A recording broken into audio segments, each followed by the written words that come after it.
Hello and welcome, students, teachers, and parents, to the Trades Tomorrow 2025 conference. My name is John Gallagher. I'm an employment researcher, and I'm pleased to be joined by Lindsay Rainan, Ontario Youth Apprenticeship Program, OYAP, recruiter for the Lambton Kent District School Board. We have some terrific discussions with young people who are pursuing the skilled trades within the region. Ahead of that, Lindsay, I'd love to talk with you a little. Can you remind everyone about yourself and the role that you play within the school board?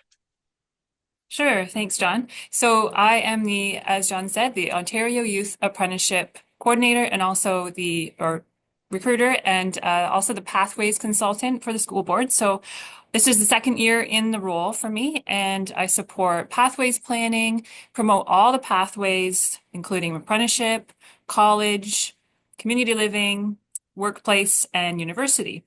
All of those are great pathways that we want you to be able to explore. I work with guidance counselors and co-op teachers, industries, community members on offering safe and rewarding career-based learning experiences. So we organize lots of events and field trips and co-op placements for students who want to explore all careers, and particularly we're trying to promote these skilled trades. So much going on year round, Lindsay, and behind you is the OYAP logo. Can you say a little more about what's happening with OYAP this year? Anything new, exciting developments or changes? Sure, we do have a new program that was introduced by the Ministry of Education last May, and it is going to be starting in September. It is called OYAP Fast. FAST stands for Focused Apprenticeship Skills Training, and that's an accelerated stream of OYAP where you can take lots of co-op, so 8 to 11 credits in co-op in a skilled trade. And you have the opportunity to register as an apprentice. So you would get something called a registered training agreement. And that's an agreement between the apprentice, the employer, and the Ministry of Labor. And that gets you a special seal on your high school diploma.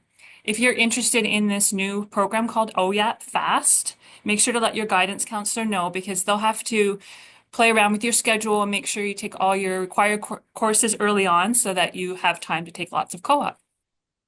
That's great. It's a great reminder to students to always check in with a guidance counselor. They have questions so they can get started on the right track. Um, can you walk us through, take a wider view? What is it like in terms of the OYAP students' journey? Can you say a little bit about what that looks like? Sure. It would start I would say, what can start as early as you want to start thinking about the skilled trades, but let's focus on maybe your grade 10 year.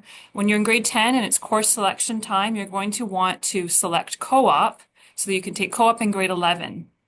And then start doing some research on the different skilled trades and think about what you might be interested in, what industry you'd want to work in. There's four sectors of OYAP, and that is motive, service, construction, and industrial. And within those, there's 144 different options for you. So there's something for everybody. So once you get to grade 11, you take co-op, and if it's in a skilled trade, you are an OYAP participant. So if you're working on a farm and you are working with cattle, you might be an agricultural dairy herds person. Or if you're working with a business that does HVAC, you could be a refrigeration and air conditioning systems mechanic. There's all kinds of different options. You don't need to know too much about it to be an OYAP participant, because you're going to be immersed in it at your workplace. And then throughout this process, you're supported by myself and your co-op teacher, your guidance counselor. They'll help you make a resume. They'll help you interview for this job, because it is like getting a real job. But you don't get paid, but that's okay, because you're getting high school credits for it. You're getting experience. So then make sure you have your safety equipment, or safety training, PPE. And if you continue on with that employer, there is a chance that they'll want to register you with a formal registered training agreement. And that just kind of gets you a head start so that you're all set up when you graduate high school. Um, Amazing. and then, yeah, it can lead to employment after that, and you're moving faster along that route of becoming a journey person.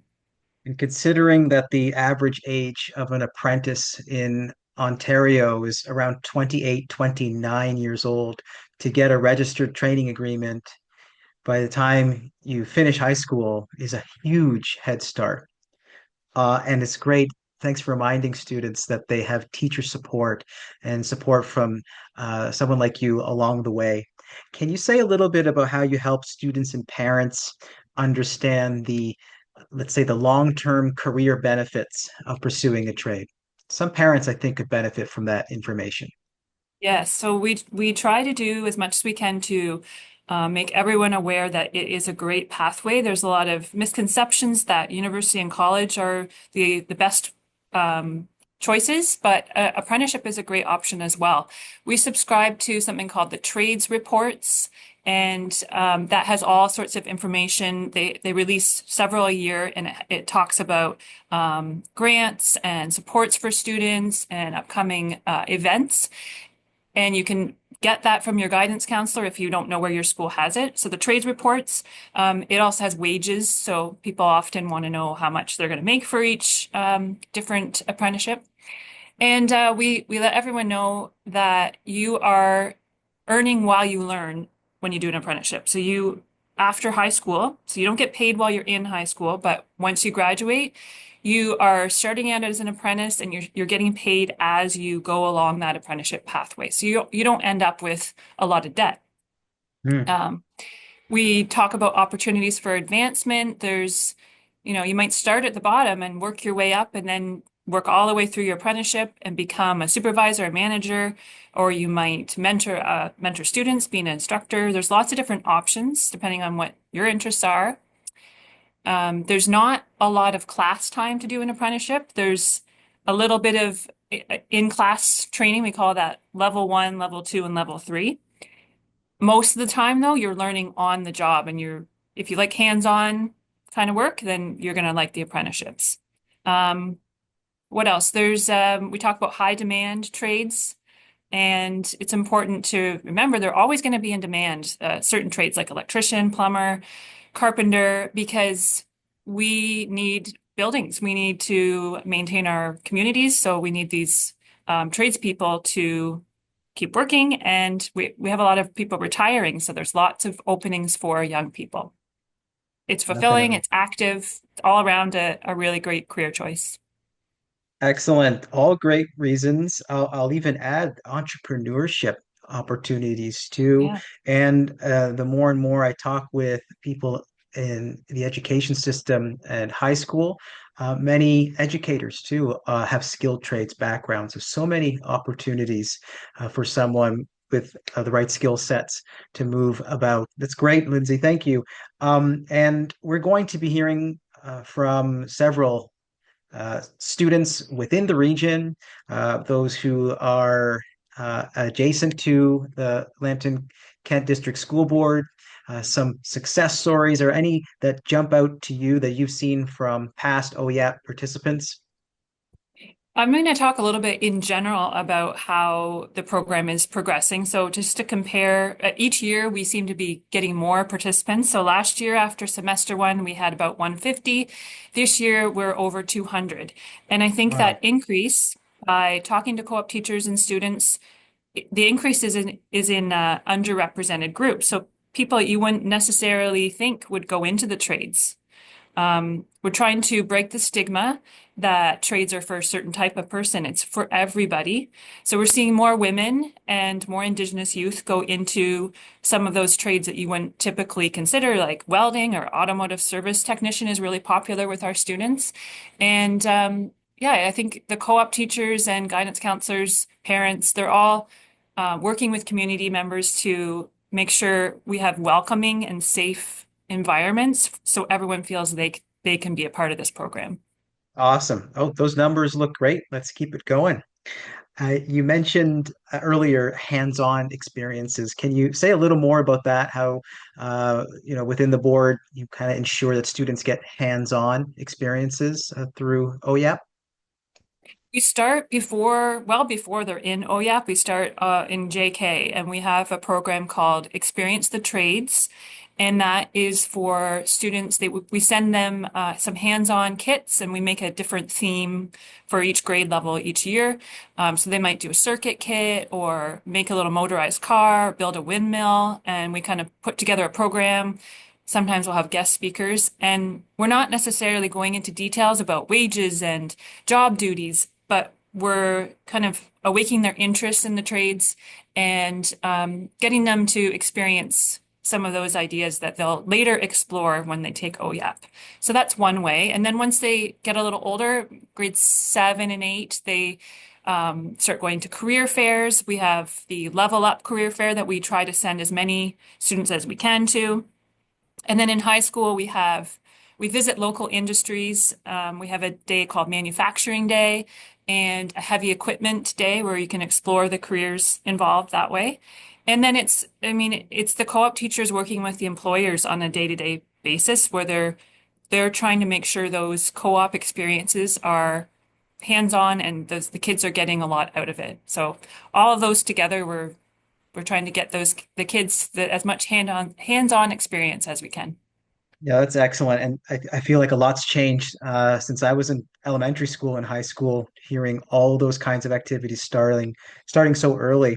So if a student is interested in the Ontario Youth Apprenticeship Program, someone watching right now, what would be the first step that they should take, Lindsay? I think the first step is to consider your interests and what activities you enjoy doing. What kinds of things do you like to do on your spare time? And what kind of a work environment do you like to be in? What are you good at? Look at the My Blueprint surveys. So once you're in grade 7, you'll have access to My Blueprint. Do those surveys and see what it suggests for you. What kind of careers would fit what your interests are. And then if you are considering the skilled trades as a pathway, make sure to visit oyapajo.com, and they have information about the apprenticeships, the wages, some of the job duties, and also Skilled Trades Ontario. I use that site all the time. It gives you the specific trades information, the training standards, the logbooks, the details about what you're doing every day. So if you want to get into the real technical stuff, go to the Skilled Trades Ontario site. I would say try to get as much on your resume as you can before you even take co-op. So a summer job that is related to the trades could be at a hardware store, or Habitat for Humanity would be options if that's fits with what you're going to look into. Talk to community members, think about where you'd want to do your co-op, because you want to see what your community needs are.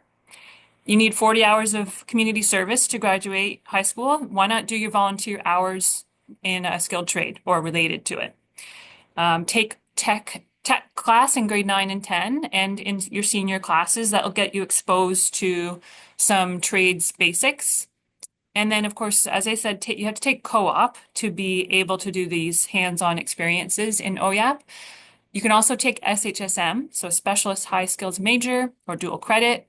All of these programs that are special programs are going to help you find that career, and they offer you free training and certification. So when you hear about these kind of programs, don't hesitate to join them.